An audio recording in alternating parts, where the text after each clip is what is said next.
Hello everyone, in this video we will discuss transport of substances across the plasma membrane from the region of its higher concentration to lower concentration and from the lower concentration to higher concentration with or without expenditure of energy. Based on this, transport is of majorly two types.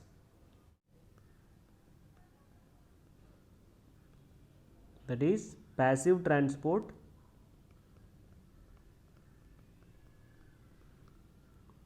and active transport.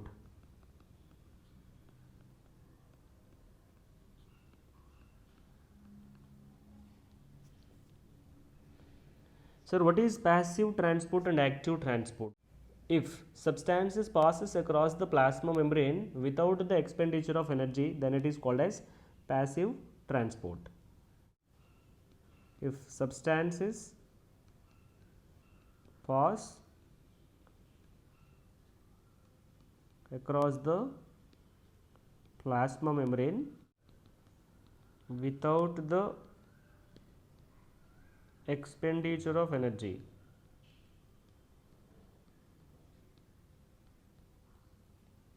then it is called passive transport.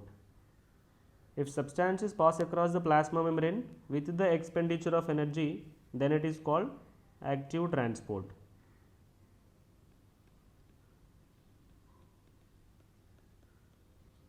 If the substances pass across the plasma membrane with the expenditure of energy,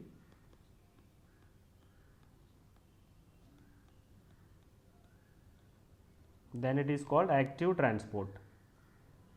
Now, first let us talk about passive transport.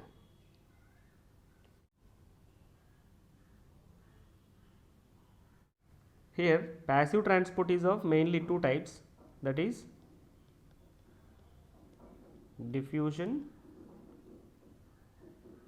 and osmosis. Now, first let us talk about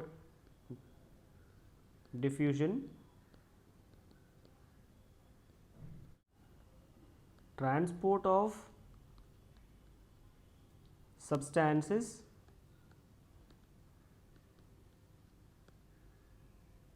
and these substances can be in different states like solids, liquids, gases.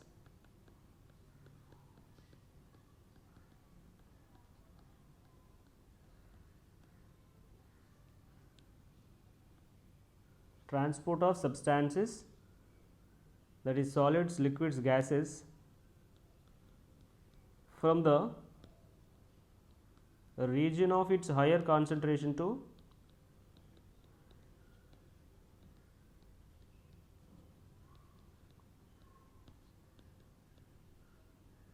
the region of its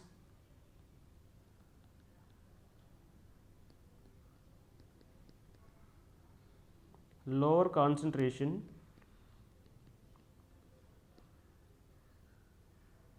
is called as diffusion. And generally the diffusion is faster in gases, slow in solids.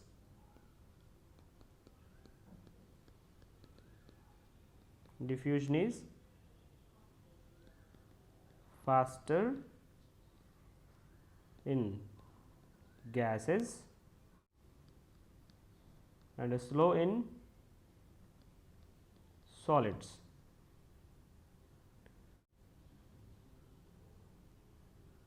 And we can understand medium in liquids.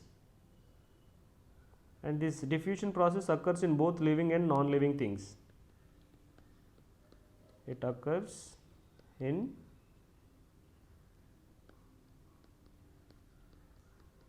both living and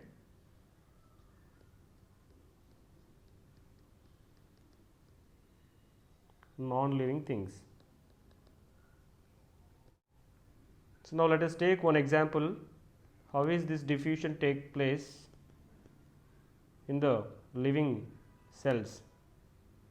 Diffusion across the cell membrane.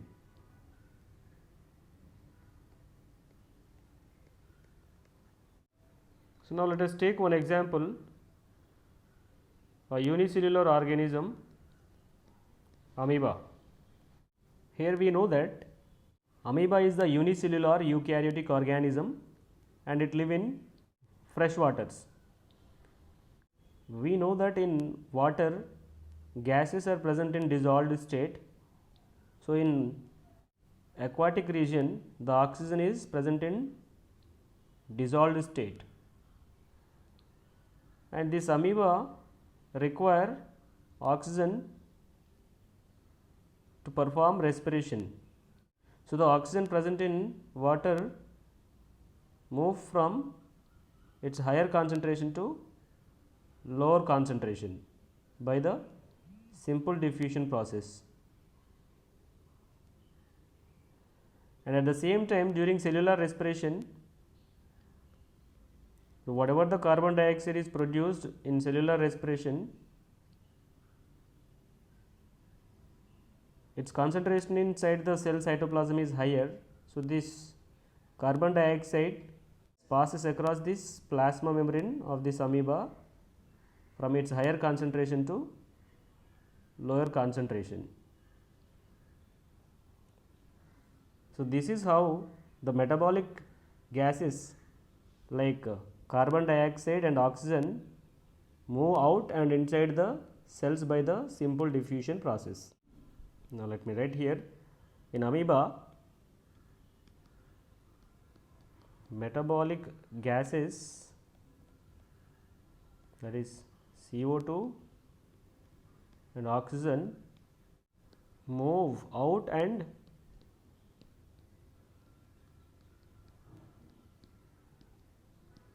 into the cells by diffusion.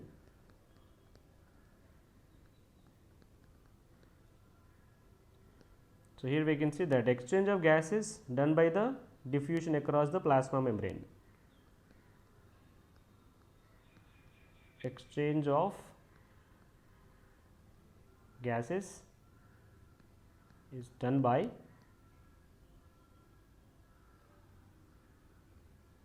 diffusion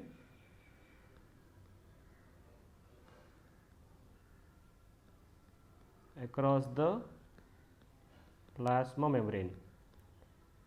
Similarly, if you see in multicellular organisms like in humans, exchange of gases takes place between the membrane of lung alveoli and blood capillaries by the simple diffusion process. So this is how the exchange of gases done by diffusion process across the plasma membrane in all the living cells.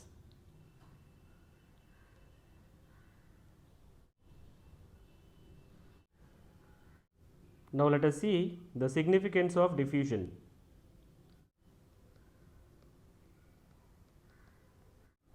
Exchange of gases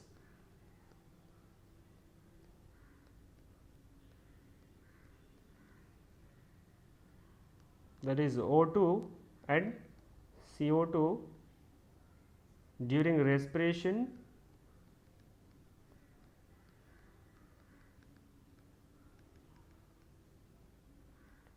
and photosynthesis occurs through diffusion process. This is the significance of diffusion. Here significance means importance of diffusion process. In photosynthesis and respiration process, the exchange of gases takes place by the diffusion process. And if you see one more example, aroma of flowers spread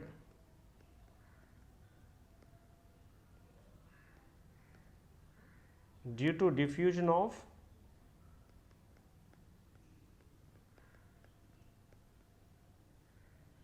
volatile aromatic compounds in air.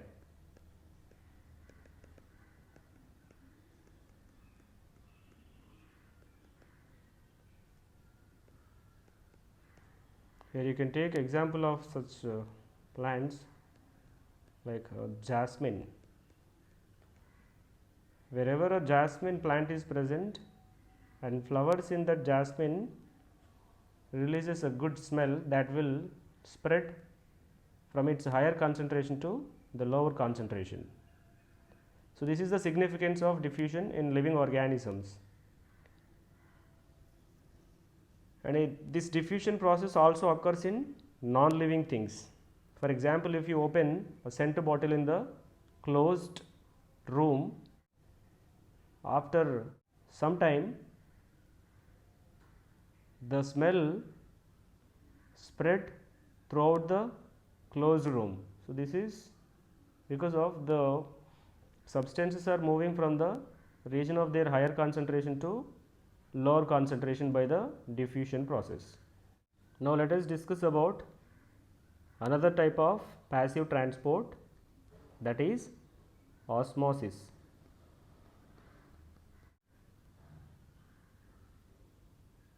Osmosis is a type of diffusion.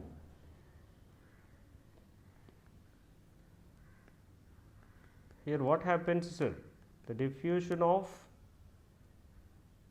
water or solvent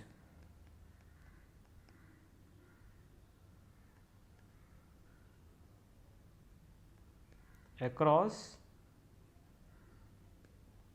semi permeable membrane from the region of its higher concentration to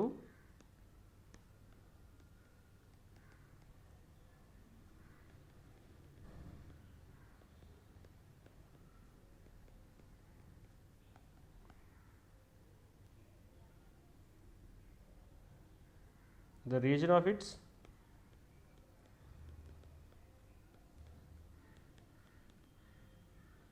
lower concentration is called osmosis. So, this osmosis process occurs only in the solvents, this we should remember.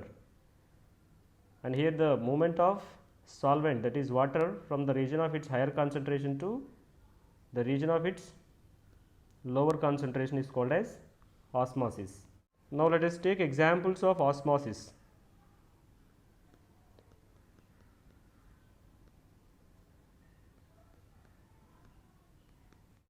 Generally, we know that the plant roots absorbs water, and this absorption of water by plant roots occur by the osmosis.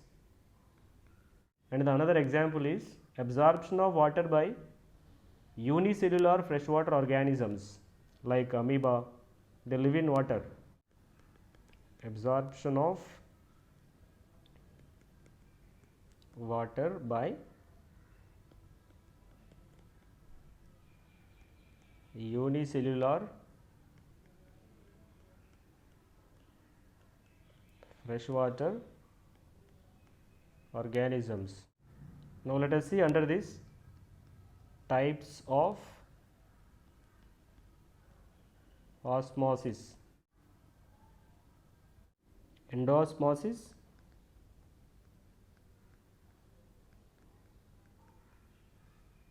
exosmosis.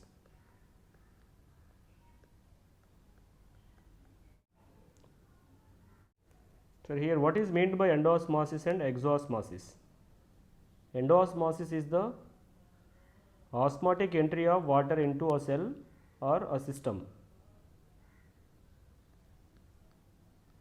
It is the osmotic entry of water into a cell or a system. is called as endoosmosis. Here endo means entry of water inside the cell, and here exoosmosis, exo which means exit or withdrawal. So exoosmosis is the osmotic withdrawal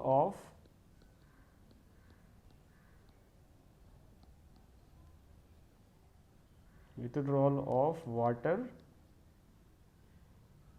from a cell or a system is called as exoosmosis. Plant and animal cells placed in salt or sugar solution will behave in different ways depending upon the concentration of external solution. Plant and animal cells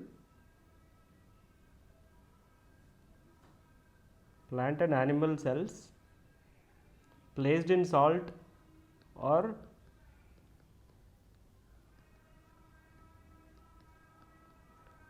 sugar solution will behave in one of the following ways depending upon the concentration of external solution. So based on this, solutions are of different types. Now let us talk about types of solutions.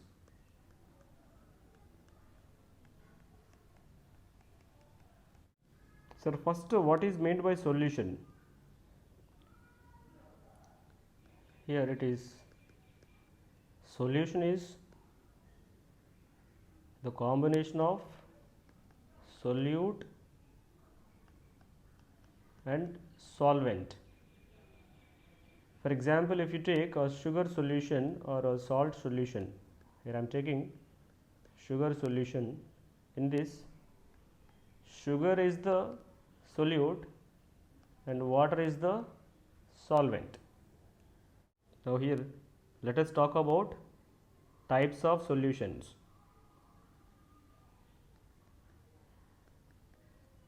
The first one is hypotonic solution, isotonic solution, hypertonic solution. Hypotonic solution. If the external solution has more solvent and less solute than the cell, then the external solution is said to be more dilute than the cytoplasm of the cell, then it is called as hypotonic solution. Here the name hypo, which means solvent is more and solute is less. If the external solution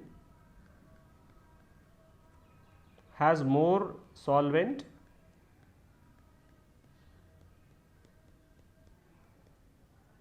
and less solute,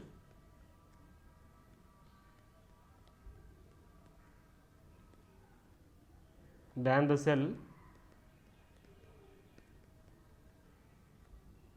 then the external solution is said to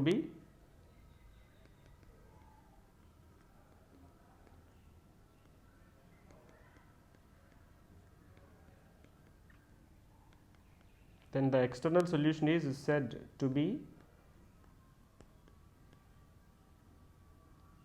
more dilute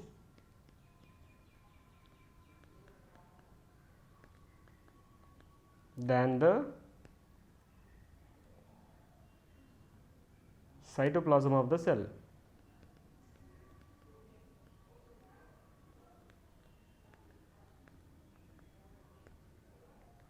Now let us see isotonic solution. If the external solution has similar solute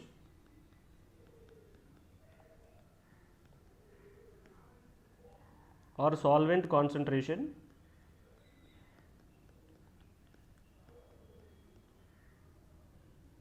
as the cell,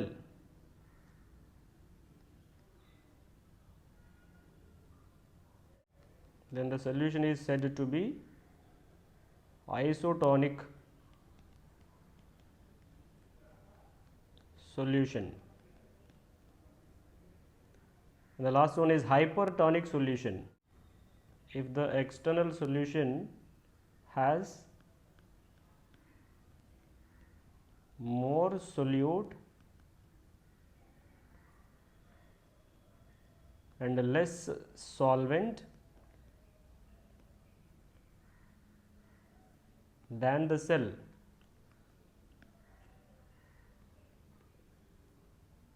then the solution is said to be more concentration than the cytoplasm of the cell. So this is about types of solutions.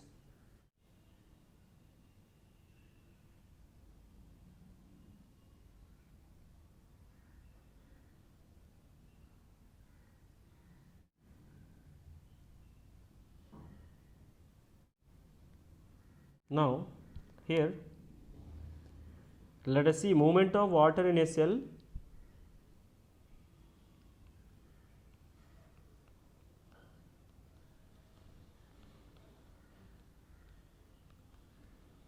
Movement of water in a cell in different types of solution. In different types of solution. Here I have taken both animal cell and plant cell, and here are the three type of solutions. And we know that inside the both plant and animal cells, the cytoplasm contain different type of components. And when you see these three different types of solutions, in hypotonic solution the solute is less and solvent is more. In isotonic solution both solute and solvent concentration is similar as the cell cytoplasm. In hypertonic solution solute is more and solvent is less. Now let us see what happens when we place animal cell and plant cells in these three different types of solutions. How is this movement of water takes place in these three different type of solutions. Now let us start with the animal cell placed in hypotonic solution. When we place animal cell in hypotonic solution, the solvent is more inside the external solution. So when we place an animal cell, that is red blood cell, see here it is the RBC. Is membrane present in RBC? Yes. The membrane of RBC is called as Donan's membrane. It was discovered by a scientist, Donan. So it is called as Donan's membrane. And when we place RBC in hypotonic solution, first there is a movement of water from external solution to inside the cell occurs, and this movement of water inside the cell is called as endosmosis. Osmotic entry of water inside the cell is called as endosmosis. So after some time, this continuous entry of water inside the cell causes pressure on the plasma membrane so that it cannot tolerate increased pressure of water on this membrane, so that it results in bursting of the membrane of RBC. After some time, we can see there is a bursting of RBC, and we call this process of bursting of RBC when it is placed in hypotonic solution as hemolysis. This is the red blood cell. When it is placed in hypotonic solution after some time, due to the entry of water inside the cell, the pressure caused on the membrane of the RBC, and it results in bursting of RBC, and this process is called as hemolysis. And if it is any other cell instead of RBC, then we can use this term lysis. So here RBC is hemolyzed, and when the same RBC placed in hypotonic solution, here the osmotic entry of water inside the cell is equals to the exit of water outside the cell. So in such cases, there is no change in the cell shape or size. So the cell would be in normal. Now let us see, when we place RBC in hypertonic solution, we know that in hypertonic solution,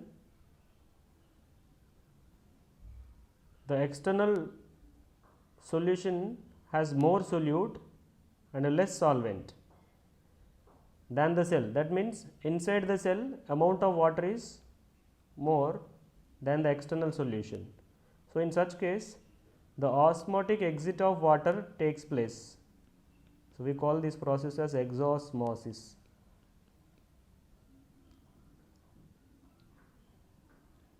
And it results in the membrane of RBC shrinks or shriveled.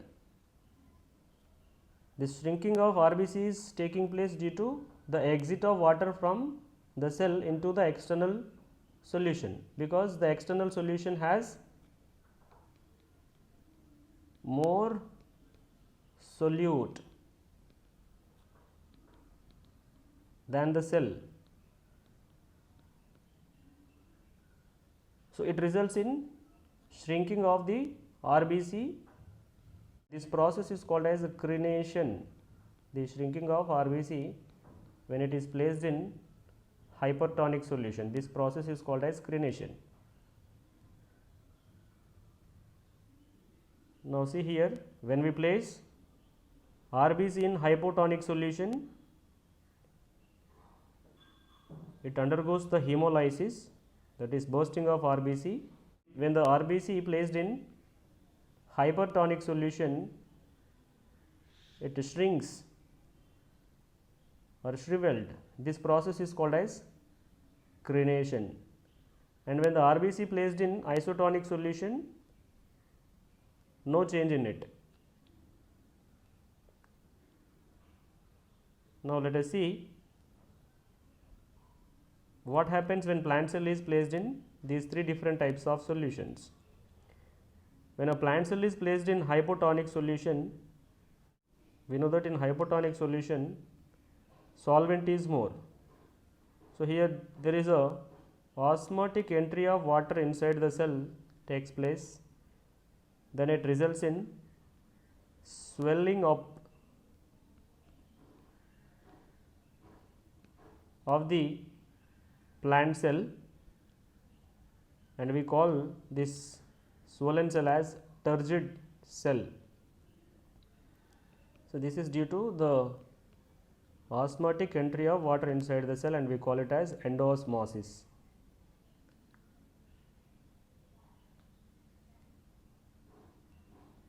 So in this case, this continuous entry of water inside the cell does not causes the bursting. So why is plant cell placed in hypotonic solution is not bursting like animal cell.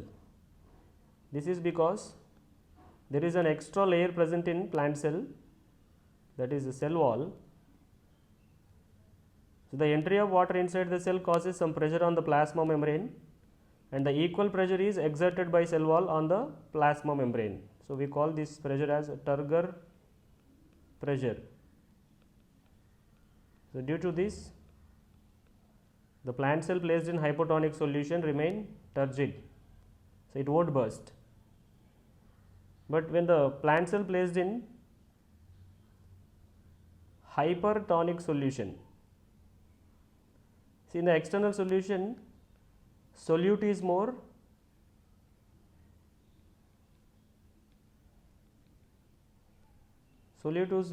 and solvent is less. So, in such cases, we can see that there is an osmotic exit of water into the external solution, and we call this process as exosmosis, and it results in all the cellular contents comes closer, and plasma membrane also moves away from the cell wall.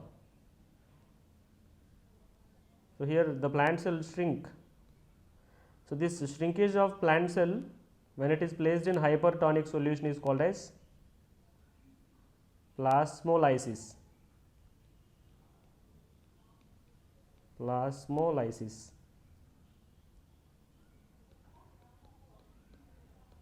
Plasmolysis.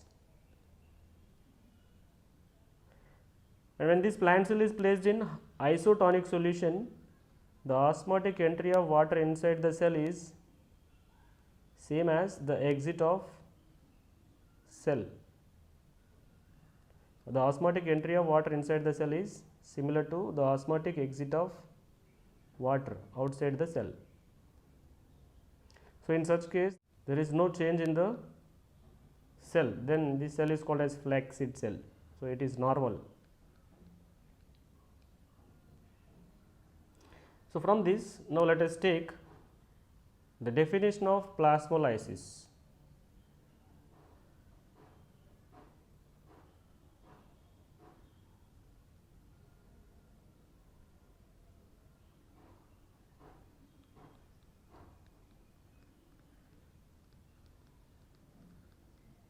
When a living plant cell loses its water through exosmosis,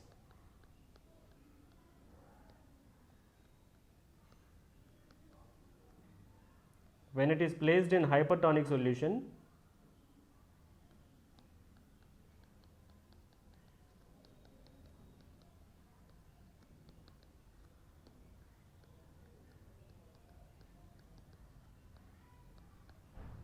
there is a shrinkage. You can see that there is a shrinkage or contraction of the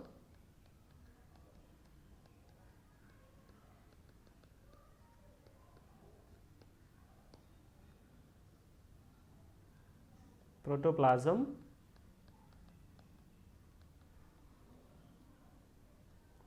away from the cell wall.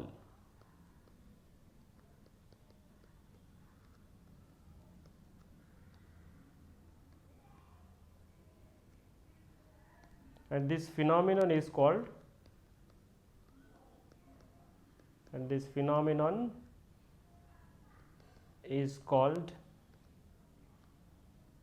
plasmolysis. Now, look at this diagram here. So, this is how the protoplasm is moving away from the cell when there is the osmotic exit of water outside the cell takes place. So, this is happens when a plant cell is placed in hypertonic solution, and we are calling this process as plasmolysis. But for animal cells we are calling it as crenation. And when this plasmolyzed cell is placed in hypotonic solution. When this plasmolyzed cell is placed in hypotonic solution, it swells up, and this process of swelling up of plasmolyzed cell when it is placed in hypotonic solution is called as deplasmolysis. Now let me write here the definition of deplasmolysis. If a plasmolyzed cell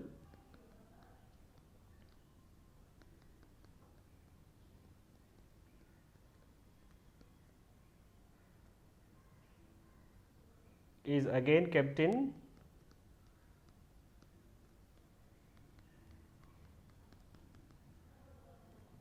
hypotonic solution,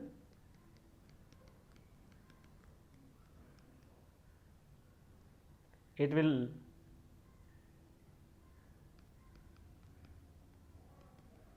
again gain water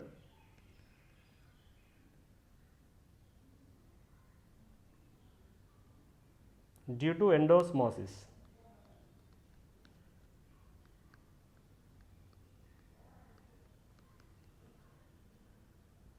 And cell would become turgid.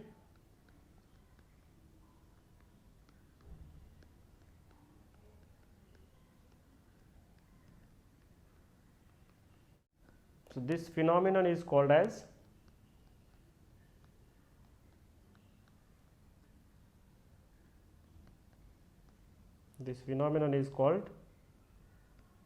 deplasmolysis.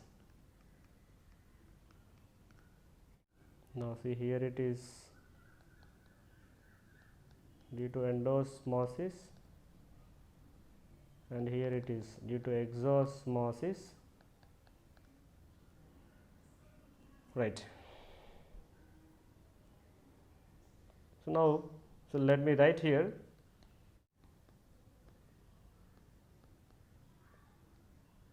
when RBC is placed in hypotonic solution, what happens?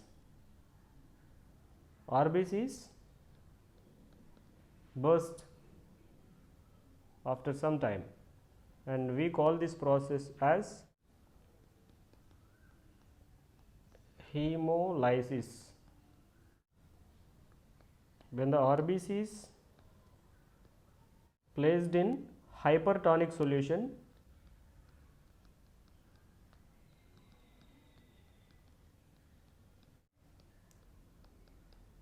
RBC shrinks, and we call this process as crenation. When the RBC is placed in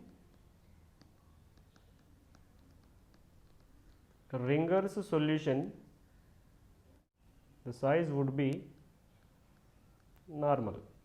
Now can you guess what type of solution is Ringer's solution? It is a type of isotonic solution.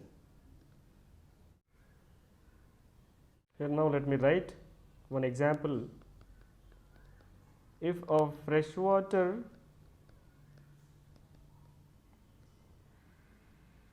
plant is transferred to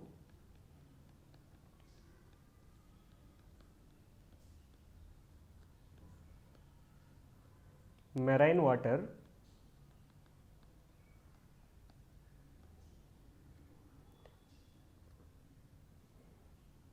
what will happen?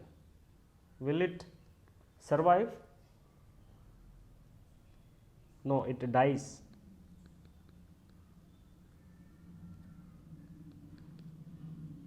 It dies due to exosmosis, that is, here the plasmolysis takes place. Because it was a freshwater aquatic plant, when it is shifted to the marine water, exosmosis takes place in the plant body because the solvent is more in each and every cell of the plant body, and in the marine water solute salt is more, so that it results in exosmosis and finally it leads to the death of the plant, and we call this process plasmolysis. And let us take one more example. Bacteria do not survive in salted pickles because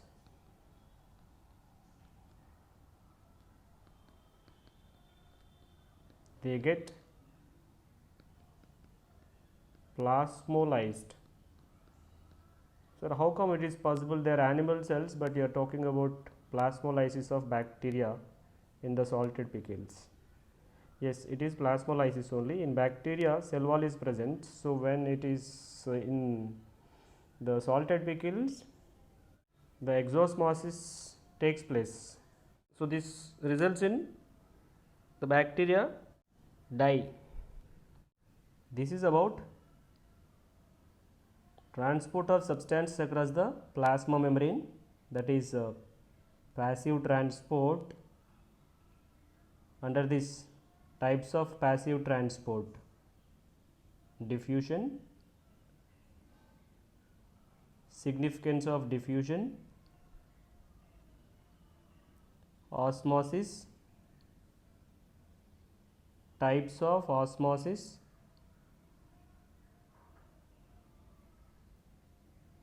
types of solutions, and movement of water in a cell in different types of solutions,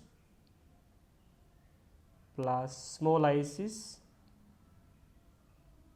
deplasmolysis, and plasmolysis examples.